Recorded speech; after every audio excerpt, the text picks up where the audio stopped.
So we gotta see the witches in full battle. Very, very intriguing. They're super strong, but not just because of Furoku, but apparently because of their dark past. You know how it is in some countries, in some areas of mankind, always fearing what it does not understand, and when it fear usually turns to anger. It's a perfect example of those witches.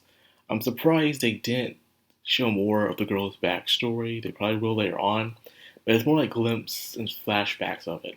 In fact, there's actually a spin-off that just started that will tell about the story of those three girls that works for House-sama.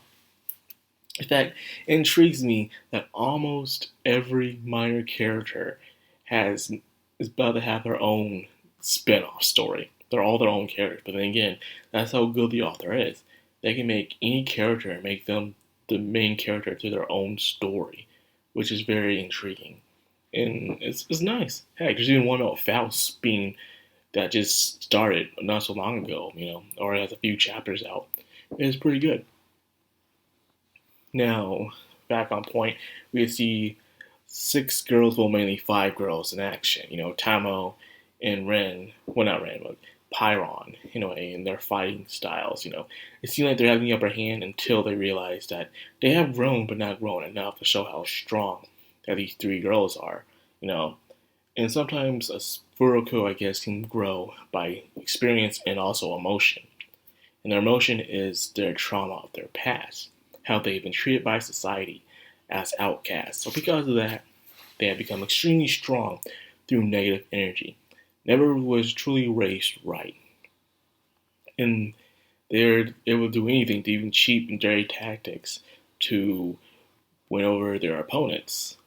And their personalities are very interesting. Despite it's hard to remember their names as well, despite them having a very interesting role in the future of Shaman King series. And yeah, they stick around. Very interesting characters, actually.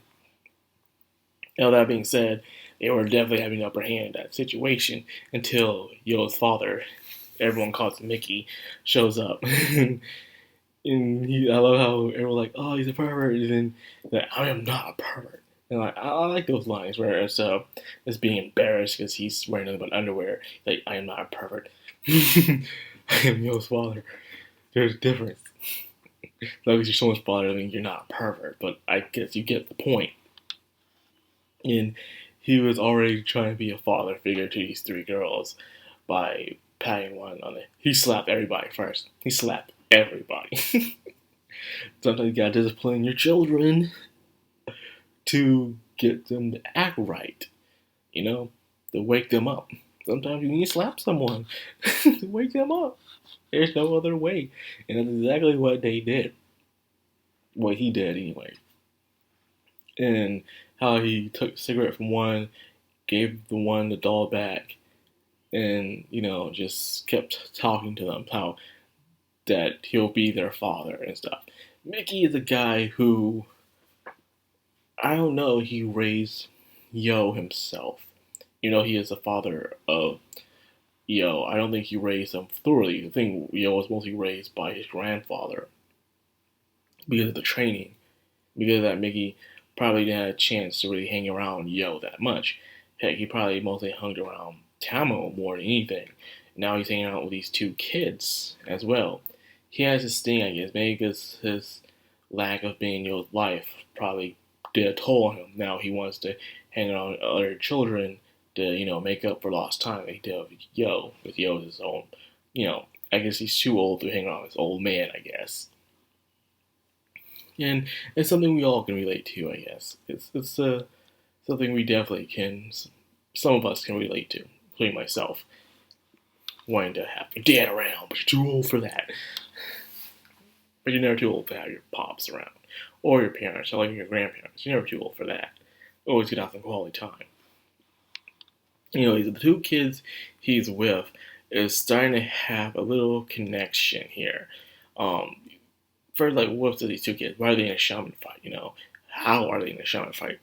Turns out their father discovered a golem, reactivated a golem. And most anime people use golems for different things. In some animes or shows, they use golems as just very weak creatures, just the sub-weak creatures, nothing very strong. And others know the truth about golems, and they use them as very special ancient um, beings that were reanimated with like human life. And they're said to be very dangerous creatures, whether they were used to build society or they were used to destroy it. It all determines on that, that time and period, or even place. But yeah, depending on which story you use for golems is different. I guess in here, golems were supposed to be used for ancient civilization for total war. And I guess the kids actually activate the true power of the golem, everyone would be destroyed. So that's just one golem. Imagine an entire army of those golems. So that's something right there to behold, for crying out loud. So I guess he's watching over them until they're mature enough to literally learn to control the power of the golem. And he even said himself, kids are, they're naive and arrogant, and that makes them completely dangerous. They don't really think everything thoroughly. They just do things at face value. First emotion, first reaction. They'll do something, and because of that, they can make a lot of rash and dangerous decisions. That's why he believes that they're the most dangerous, among everything else. Old people have things to lose. They built up a life. They have experience. They learn to think things thoroughly. They don't. Most of us should not see things face value and see things clearly further and beyond. But that's not always the case. So I guess that's the point of the golem. She explained that these kids, you try to raise these kids, learn to use the golem correctly, or else, world destruction, which will be pretty interesting. So, anyways, that's it for that episode. It seems like the next episode is going to go into a little side story of Yo's past. Someone who's supposed to be Yo's actual first guardian spirit. This will be very, very interesting. It makes you wonder, how come Yo never had a guardian spirit in the first place? We got a new one right in the first episode, which was Amidamaru. But what if Amidamaru wasn't supposed to be his first? It was supposed to be somebody else. Completely chosen for the Asakura family. We'll see what that's about in the next episode.